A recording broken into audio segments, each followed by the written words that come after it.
Hey everyone, it's Mhairi. Welcome back to my channel, and today I'm finally getting around to doing my August wrap-up. I know that it's like super late because we're already like halfway through September, but I didn't get a chance to go through and give you guys the update on everything I read and all my reviews of it. But I also want to give you guys a heads up. This is going to be a super long video. I typically do, as you guys know, I typically do 2 videos a month, and I try to break it up into like a mid-month wrap up and then the rest of the month, because it's not abnormal for me to read anywhere from 15 to 20 books a month. So if you try to sit and go through like 20 books in one video, you end up here for a super long time. So I'm going to try to go through this as quickly as possible, but just have a heads up, this is going to be a little bit of a longer video, and hopefully you guys can go get a quick snack and a drink because we are probably going to be here for a minute. But before I jump into all that, I'm going to give you guys a few minutes to grab your snacks and your drinks since we're going to be here for a while. And I wanted to give you 2 quick updates. First one is I have rejoined Twitter at the, request of several friends of mine who love book Twitter. I have never been a huge fan of Twitter, but I've been on it for a couple of days and I actually really like it. So I'm going to update my link tree in my profile. So if you're like the comment section profile, wherever y'all go, my link tree will be updated. And also if you just want to look for me on Twitter, I'm under Quigley Author, and I actually am really enjoying it this time around. So maybe I didn't like it because I was in the wrong section of Twitter. I don't know, but so far I'm liking it. So if you want to join me on Twitter, look for me, Quigley Author, and I'm happy to be friends with you on Twitter. Part 2 is I am doing a special video at the end of this month. Those of you who know me know I'm an ovarian cancer survivor, and usually for the month of September, I like to do one dedicated video for ovarian cancer awareness. And I've done different versions of this over the years. Some of those videos are still on my channel and some are not. But for this particular video, I want to do a Q&A. So if you have any questions specific to ovarian cancer, cancer treatment, my experience with going through cancer, please feel free to leave it in the comment section below. You can find me on social media and send me a direct message. I'm going to be posting something on my Instagram. So if you want to like DM me through Instagram or Twitter or something like that, or if you're friends with me on Facebook, feel free to send me any questions you may have. And then I'm going to record it on Monday, like I think Monday's the 27th. Whatever that Monday is, I will record it. And then on Tuesday, I will post a big Q&A about ovarian cancer. So that video, the last Tuesday in September, will not be BookTube related. It will be about ovarian cancer awareness. Those of you may know that September is Ovarian Cancer Awareness Month, and because I'm a survivor, it is very near and dear to my heart, so I like to dedicate one video per year where I talk about the signs and symptoms and everything else that you need to know about ovarian cancer. So, give you a heads up for anybody who's interested and wants to send me any questions or like just something about my cancer experience that you would like to know. Okay. Let's jump into why y'all are here, which is my August wrap up. Now, I ended up reading 18 full books and I DNF'd 2. As always, I like to start with my DNFs, and I have my notes over here. So if you see me looking, I have my Chromebook. I'm recording on my phone today, guys. What? I figured out, I think, what was wrong with my phone. We'll see. All right. So DNFing, the 2 books I DNF'd, let's get those out of the way. The first one was a library book. It's called Lord Sebastian's Secret by Jane Ashford. I think I remember reading Jane Ashford back in the day. This was an older book. I don't remember the exact year of publication, but it was like early 2000s, maybe early 2010s. It's at least a 10-year-old book, and it was boring. So the premise sounded good. It's Lord Sebastian, obviously. It's a historical romance, and he is betrothed to the daughter of a duke or someone up in the aristocracy, not quite sure. And the big secret is that it talks about in the book that he has trouble with his letters and numbers. And so he's unable to read and write very well, which made me think it's like dyslexia. So I was kind of excited to get into a book that shows like dyslexia and shows a disability, because I'm a stickler for like really good books that depict disabilities well, whether it be like a mental disability, a physical disability, or some kind of limitation. I love seeing that represented in books, and I love seeing it represented well. But I was like maybe 2 or 3 chapters into this, and I'm like, I am bored. Literally the entire first 3 chapters was him meeting his betrothed family and how she has this crazy mother who breeds pugs. And so like the whole first 3 chapters were like, the pugs did this and the pugs did, it was like a whole diatribe on like pugs. And I'm like, I don't care about the pugs. I care about the relationship between Lord Sebastian and his intended.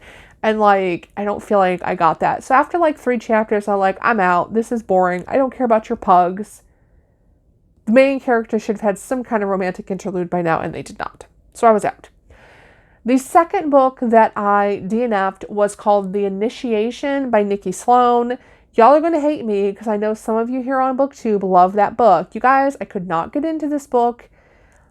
I don't know. They were having at it. They were screwing on like the first chapter, and the 2 people didn't even know each other that well. I didn't really care about the 2 characters. Here we are, like, I don't know what, 5 or 10 pages in, and they're already going at it. And I'm like, I can see how this book is going to go. It's not like it's a secret, because I can read books that are on the naughtier side. And this one I was told was really good, but I was like, I can't even get past the first chapter, and they're already going at it in the first chapter, and they don't even know each other that well. So I'm just like, I'm out. I don't want to read this book, so I DNF'd. So sorry to those of you who loved it, but I was like, it's a no thank you. Now on to the books I actually did read. The first 4 books I read in the month of August were the Kingmakers series by Sophie Lark. It was all over BookTube. I think end of July. Was it end of July that The Spy got released, or beginning of August? Not quite sure, but I know that Sophie Lark released the last book in the series. I think end of July, not 100% sure. And so it was all over BookTube because everyone was reading The Spy. But the 4 books in this series are The Heir, The Rebel, The Bully, and The Spy. I gave the series overall 5 stars. I do think this is an excellent series, but individual book-wise, I gave the first book, I really didn't care for. And to be honest with you, when I was reading The Heir, I was kind of like, I don't know if I'm going to like this series.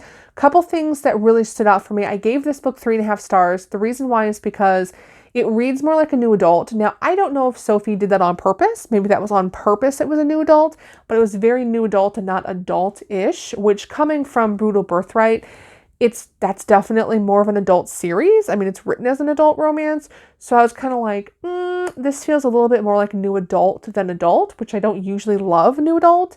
So that kind of put me off. And then part 2 is I felt like the whole first book was really just setting up the series. So I got really worried because there was not a lot of romance in the first book. There was some, but it definitely wasn't the focus. So if you're a fan of Harry Potter, I think you would love this series because this actually reminded me of like a mafia version of Harry Potter. So Kingmakers is this academy where they send all of the kids from the mafia to this school, and there's divisions they break you into. So they have the heirs division, the accountants, the spies, and I cannot remember what the last one is, sadly, but there's another one. And it's basically teaching all these kids the rules of like being in the mafia so that they can run their own mafia empires at one point someday. Now, I have never read Harry Potter or watched the movies, but I have friends who were obsessed. And so it kind of reminded me of like going to Hogwarts and having like what house you were in and all that kind of stuff. So that's what it reminded me of. So if you like Harry Potter, you'd probably like this series. But I didn't care for the first book because it was really setting up the world and how does the school work and how do the divisions work. And they have this like competition at the end of each school year. And so each book had this like long drawn out chapter about this competition they would do at the end of the school year. And I'm just like, I don't care. I'm reading the book for romance. But luckily, book 2 and book 3 were very much romance centered. I loved book 3. That is The Bully. That's the story of Dean and Kat. And Dean's character, I loved his character. I loved the character growth. By far, The Bully is my most favorite book in the entire series.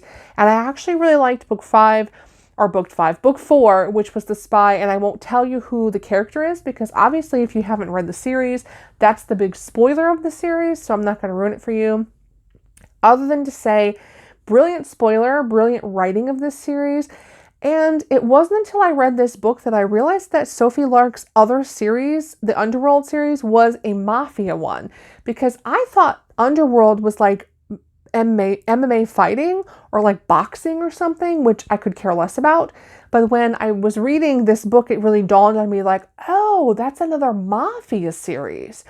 So I actually started going and reading that series since I now know that it's mafia and not just like MMA fighting. So anyway, really loved it. Great series. Overall gave it a 5. I gave book 1 3.5 stars, book 2 and 3 5 stars, and book 4, which is The Spy, I gave 4 stars. So that's kind of where I landed as far as ratings go. Book number 5 was To the Moon and Back by Kingsbury. This is a Christian romance author, and I usually love Kingsbury. She's one of the few Christian romance authors I can read, but this book just didn't hit it for me. I gave this one 3 stars. It has multiple points of views. It's part of the Baxter series, but really it's not a Baxter romance. So the Baxters, I can't even talk, the Baxters that are in this book are actually already married and already in a relationship. They are ushering in the relationship for the couple in the series. So the 2 that fall in love in this book are both children who are survivors of parents who died in the Oklahoma City bombings back in like 90, was that 94 or 96 at the Oklahoma City? I think it's 94. Whatever, in the 90s, you had the Oklahoma City bombings, and they are children whose parents were killed in the bombings. And one year when they were like 17, they met at the survivors' wall, where people leave cards and mementos in memory of the people they lost in the bombing. And these 2 meet and they spend the whole day together, and they decide they're going to stay in contact with each other when they leave and keep this friendship going. But he somehow loses her number, and so he never calls her. And then it's like 10 years later, and he still can't get her out of his mind. So he goes back to the wall and writes a letter to her, because he writes a letter to her every year. And the Baxter lady, can't remember her name, the Baxter is there with her husband and children, finds his letter and decides, I'm going to help this guy find this girl. And so she goes on social media and does all this investigating until they finally meet. So the couple doesn't even meet until about halfway through the book. And then when they do meet, the whole issue, and I hate this is one of the things I hate about Christian romance. The whole issue in their relationship is like they love each other and they've been both pining after each other for 10 years, but she doesn't want to be with him because he's not a Christian. He doesn't believe in God. Now look, I understand. I'm a Christian. I get it. But like, that's it. That was all of this. And then she doesn't want to marry him because he doesn't believe in God. Like, oh, it works out in the end because it's a romance novel. But I'm like, you have so many things to work past, and you chose that as your big like plot moment. I gave it 3 stars. I didn't care for it. Book number 6 was The Vow by Dannika Dark.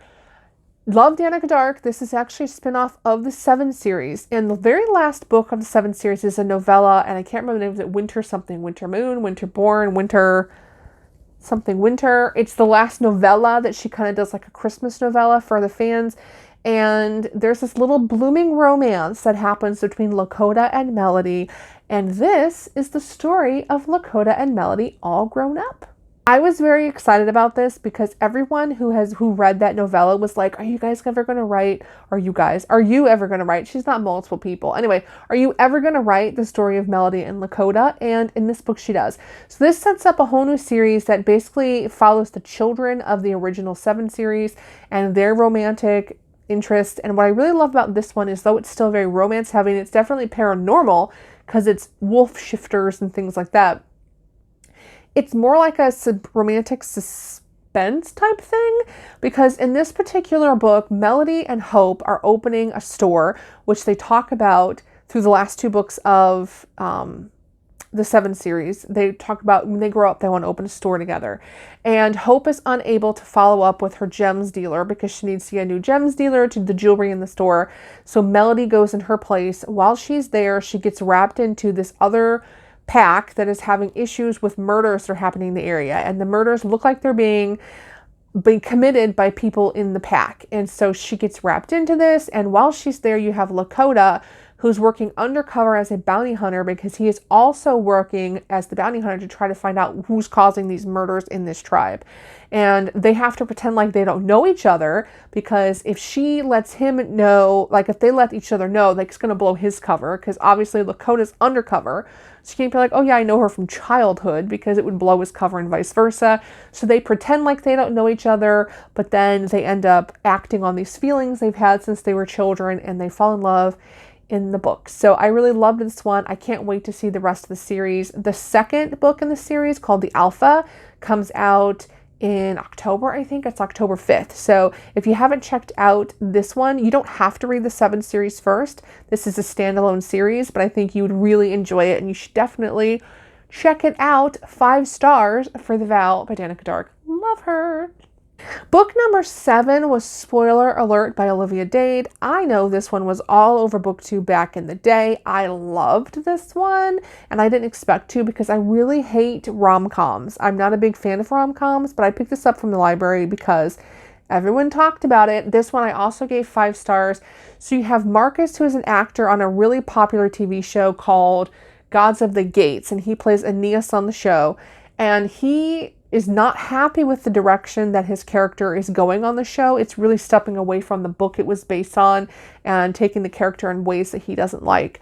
So as an act of defiance, he decides to get on one of the popular fan fiction sites, and he starts writing fan fiction about his character that, differs from the storyline of the show, which, if you've never written fan fiction, that's basically what fan fiction is. It either takes an episode of a show or a movie and goes more in depth with it, or it's like, oh, I didn't like that and I wish this would have happened, so I'm going to write it into my story.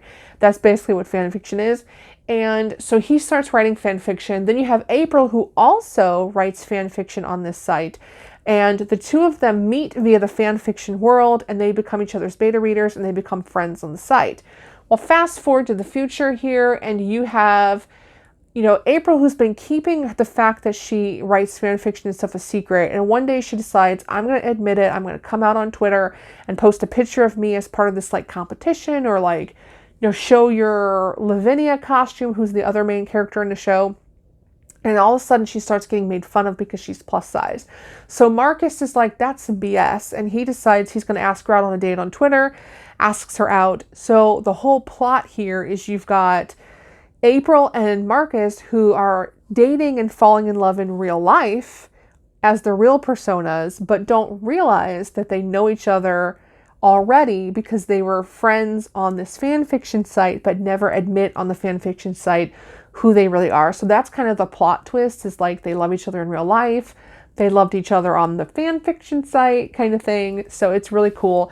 I loved it just because I could really relate to the main character. There's a lot of conversations in here about being a plus size person and feeling like no one can love you because of your size. And there's a quote here that she says when she's at a question and answer at a Comic-Con type event. And the person is asking, because people had this theory that Marcus and April were faking and that it was a publicity stunt. And they ask her, is that relationship real? And she goes, the person is really asking, please tell me people who look like us can be loved. Please tell me people who look like us can be desired.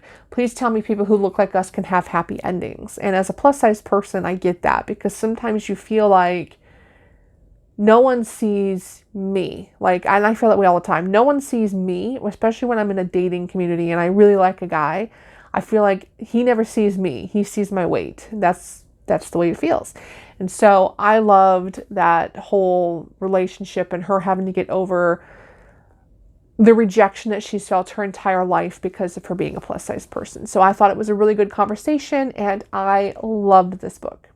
Book number 8 and book number 9. I can't really talk about book number 9 unless I ruin the plot on book number 8. So just keep that in mind. It was 2 books by Colleen Hoover, and I did not realize these were young adults, but it was Finding Cinderella and Finding Perfect.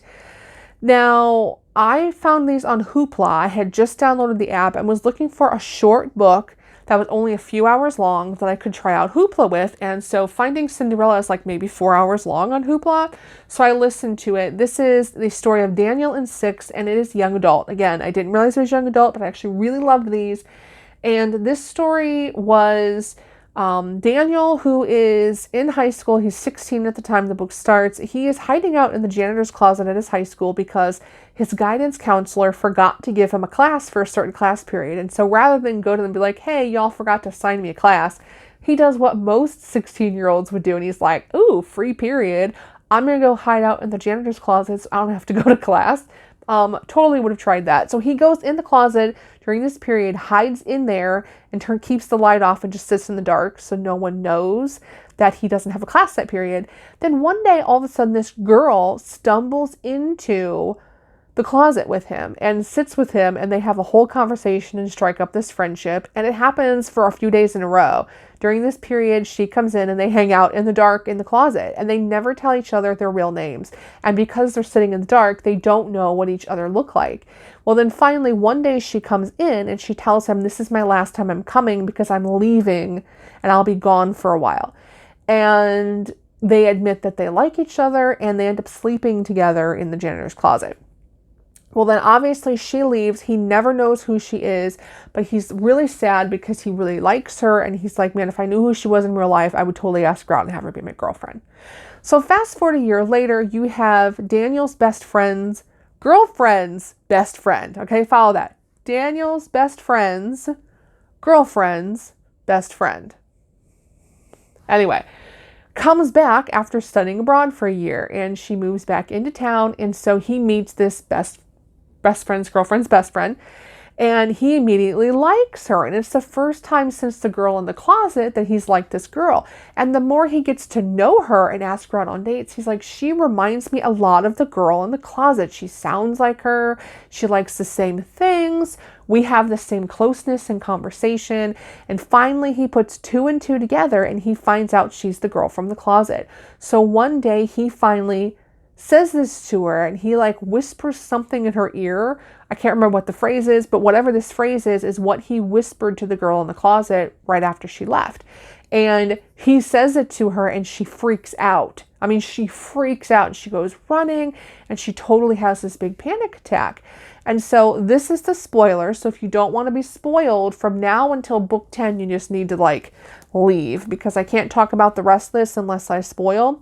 But the spoiler is that while she was away for this year, she was studying abroad, she got pregnant. So she was pregnant from, I'm sorry, I'm looking down because I thought there was a spider on me. Anyways, she got pregnant from their encounter in the closet. And while she was studying abroad in Italy, she had a baby and gave it up for adoption. So that's the big spoiler. And so the rest of this little novella has to do with him coming to terms with this, and then the parents finding out, and them trying to navigate, like, do we love each other enough to stay together even with this traumatic thing that, you know, you've went through and I didn't even know about. Well, then the next novella is called Finding Perfect, and this is the story about them a little bit later finding their adopted child. And one of the things I really loved about this particular novella is that it's not an issue of like, we're going to find our child and suddenly raise the child. That's not what this is. This was, we want to find our child and just make sure they're safe.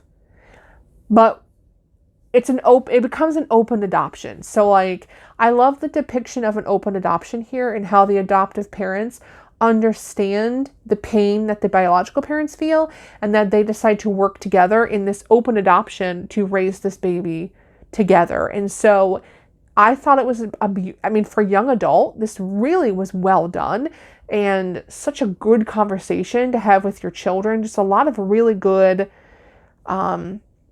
moments. And then also, because it's young adult, even though they, you know, sleep together in the closet, there's no depictions of that. Like, it's well done considering the topic. So I really liked these, and these made me want to check out some actual adult romances by Colleen Hoover, so I may do that. Next two books are again together. I read the first two books in the Underworld series by Sophie Lark. I mentioned before I had no idea this was a mafia series, so I decided to just go ahead and check it out. And I read Ivan and Snow. Ivan I gave 5 stars to. Snow I gave 5 stars to. I really like these. These are quicker reads than the Brutal Birthright series, and it depicts the Russian Bratva. So this is the Russian mafia. And I thought it was really interesting. The first book is Ivan and Sloane. So you have Ivan, who is I think he's St. Petersburg, that he's a Russian leader. I don't know. I think it's St. Petersburg. Can't remember. Then you have Sloane, who is a hired assassin. She gets hired to sneak into his room in the middle of the night and kill him. But the problem is he catches her, and he ends up imprisoning her in like his basement prison and trying to get information out of her about who hired who hired her to kill him and all that. But while he's there, he's really struck by like how smart she is and how she's this American woman who's super smart and witty and bright. And she actually was not in this to hurt him personally. She literally was just hired. She's a hired assassin. There was no emotions behind this. She was just hired to take him out for a job. And they fall in love with each other. And he is like, I need someone strong like you to help me lead my section of the mafia. And they end up becoming this really cool power couple, which I really enjoyed. And then Snow this is where the MMA fighting comes in. He's an undercover MMA fighter for the Russian mafia. They have different fights where they get money. People pay money to watch the fights. And she is a nurse or doctor type person that they hire to pay off a debt her family owes. So that's how they meet each other. She stitches up the fighters after they fight. Again, really love the series so far. I've only read these two, and I like the series so far about how strong the female leads are. So the female characters are just as strong as the male characters, which a lot of times in mafia romance you don't see. You see like the simpering poor virginal girl who goes with the mafia bad guy, and you're like, whatever. But in this particular series, the women are really strong, and I like that a lot. Book number 12 was If I Have Never Met You. Yeah, If I Never Met You by, I think it's pronounced Mhairi. I'm not exactly sure. Mhairi McFarlane. I didn't like this one. This was another rom-com. I gave it 3 stars. Here's my issue with this and why I got 3 stars. Because it took like over half the book for the couple to get together. For the first third of the book, she's still with her boyfriend. So she didn't even break up with the boyfriend yet. And then the couple meet, but they don't get together until like halfway through the book. I was just like, I'm bored. I'm really bored. And I also didn't think it was that funny. So for being a rom-com, it wasn't that funny, I didn't think. I just didn't care for it. It was okay. I didn't love it. It just didn't stick out for me. Book number 13, I gave 5 stars to. This is Broken Fighter by Maggie Cole. This was the next book in the Mafia Wars series, which I'm actually currently reading here in September, and I'm obsessed. I'm really loving Maggie Cole a lot. So this story is Boris and Nora. You have Boris, who's part of the Russian Mafia.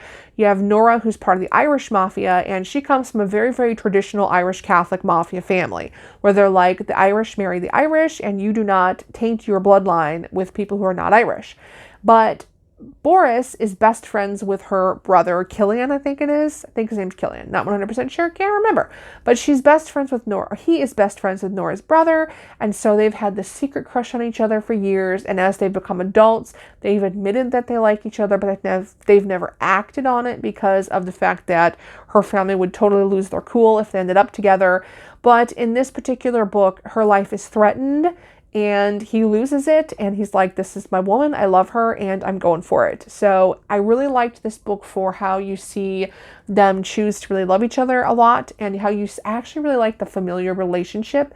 The Irish Mafia is really interesting, and I found out, because I didn't realize this because I'm not up on the series, but these Irish Mafia have their own books later on in this series, which I'm really excited to read because I kind of fell in love with that whole family in this book. So I'm excited to read their stories when I get there. 5 stars. I'm really loving this series so far. I'm only 2 books in at the point of this review. I'm now 4 books in. This is September, and I'm really loving this series. So if you haven't checked out Mafia Wars by Maggie Cole, you need to check them out. Number 14 was Huge Deal by Lauren Layne. I got this one as an audiobook on Hoopla again. Never heard of the author, never heard of the book. It was on Hoopla and it looked interesting, so I picked it up. Really liked this one. It was very similar to The Contract almost, the same premise, but not really. Same idea. It's an office romance type thing. So you have Kennedy, who is some kind of banker on Wall Street. And then you have Kate, who is his assistant, and she has had a crush on him for years. He's been pretty oblivious to the fact and just really hasn't acted on it. But she's had this unrequited love for him for years. And then one day his younger brother rolls into town and starts flirting with Kate and asks Kate on a date. And then all of a sudden Kennedy's like, wait a minute, why is my little brother asking my assistant on a date? And he gets jealous. And he realizes in his jealousy that, oh, I think I might actually like her. And so you see that turn for, I think I like her, but then she's moved on because her love was unrequited for so long, blah, blah. So it's kind of like an office romance, unrequited, you have a crush on your boss kind of thing. I actually really liked this one. I gave this one 5 stars, which I was not expecting to give this one 5 stars, but I really liked it. It was a really good book. Next 3 books are part of a trilogy.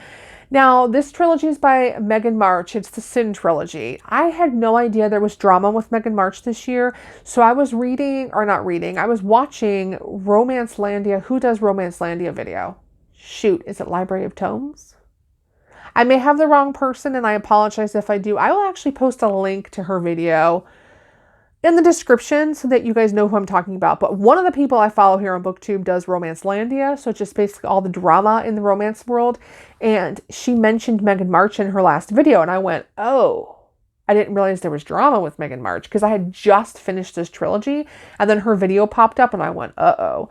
So I Googled, and from what I understand, because the post doesn't exist anymore, but from what I understand, from what I can get, is that Meghan March did some kind of Instagram diatribe about wearing masks and how you shouldn't have to wear masks if you don't want to, and it was like real political, and when people got all upset about it. Now, I don't know for sure because I cannot actually find anything that specifically shows what she said, but apparently there's drama with Meghan March. So all I'm going to say is try to research this on your own and read at your own risk. I did not know there was drama at the time I read these books, and to be honest with you, if I knew about the fact that there was drama, I probably would not have read them. But I'm going to go ahead and sum up this trilogy for you guys. If you want to read them, again, read at your own risk, do your own research. But it's called, the first book's Richer Than Sin, the second book is Guilty as Sin, and the third book is Reveling in Sin. I really liked all these books. I gave the first 2 4 stars, the last book 3 stars. It's a story of Whitney Gable and Lincoln Riskoff, and it's kind of like a Romeo and Juliet type thing where you have the Gables who founded the town of Gable. The Riskoffs came in later on with their money and bought up a lot of the town. So you have this feud between the 2 families. They basically hate each other and have been trying to do each other in for years.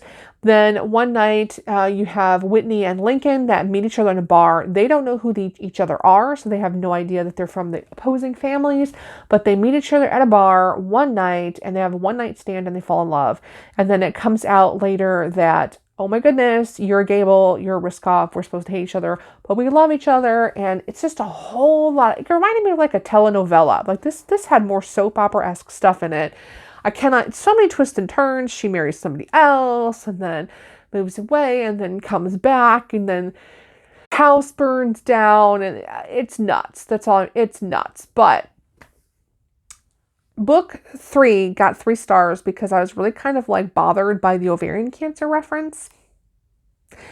There is a character in this book that suddenly just magically ends up with ovarian cancer out of the blue and dies from the disease.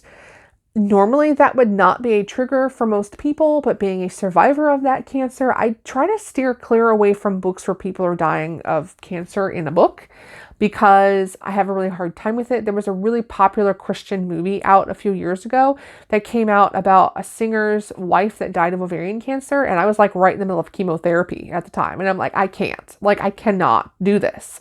And so it just hit me the wrong way. I mean, I'm grateful for educational purposes of this and the fact that it talks about how she didn't know and she talks about some of the symptoms she had, and I appreciate that. But as a survivor myself, I try to steer clear from that because it is upsetting for me. And having a trigger like that can put me on a depressive spiral because it's terrifying to go through something like that. And there's always that fear in the back of your head that it's gonna come back someday. That just lives in your head rent free, whether you want it to or not. And so I couldn't give it more stars than that because I was put off at that point and really didn't care about the rest of the book.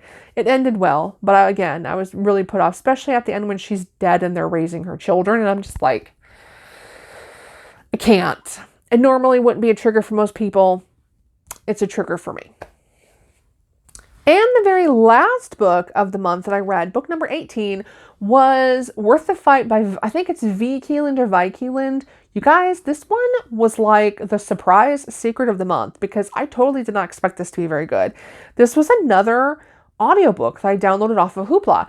And I was it's a lawyer, an MMA fighter. I don't like MMA fighters. It had good reviews. Let's check it out. Dude, I gave this one 5 stars. 5 stars! Because basically you've got Nico, who is the MMA fighter, who is in this contract that he has to do this fight that he doesn't want to do. So he goes and sees the chick, and I cannot remember her name, but the lady friend in the book, and she's a lawyer, and he's trying to get her to get him out of his contract. But in the process of doing this, they end up dating and falling in love. And there's so much more in depth to this. So you've got him dealing with PTSD because the reason he's trying to get out of this fight is that a year prior, he had a fight where he accidentally killed somebody. He hit them in the head during his fighting, and it somehow caused an aneurysm or something of that nature, and this person died. And so he's terrified to fight again. He has PTSD because he's afraid of like killing somebody. But then you've got her who is terrified of fighting because she grew up in an abusive household where like her dad would physically beat them. And so the idea of being with somebody who fights for a living when she's terrified of violence, so she has PTSD. So it's really this really deeply emotional story of them overcoming all of this trauma, the PTSD from the fighting and her childhood trauma, and getting past all of that and getting past all these walls that they've put up and falling in love. I was like super like shocked by how much I loved this one, and it was super romantic, very romantic, and just really well written. And I actually want to check out a lot more books by her because I was super impressed by this. So 5 stars. I got this done in under 40 minutes, y'all. So I'm tired. I need a snack. I hope you enjoyed your snack while you were watching my video. But I will be back, actually, believe it or not. We're halfway through September, so I'll be back next week with my mid-month wrap-up for September. This is why I do 2 videos, because I read a lot of books. All right, let me know what was your favorite book that you read for the month of... What month we're talking about? August. I don't even know what month we're in. What was your favorite book you read for the month of August? I think for me, my favorite book for August was probably Worth the Fight by Vi Keeland, as I said. But there were a lot of good ones. I can't wait to see what you thought was your favorite so I can check it out. And I will see you guys in the next video. Bye, guys.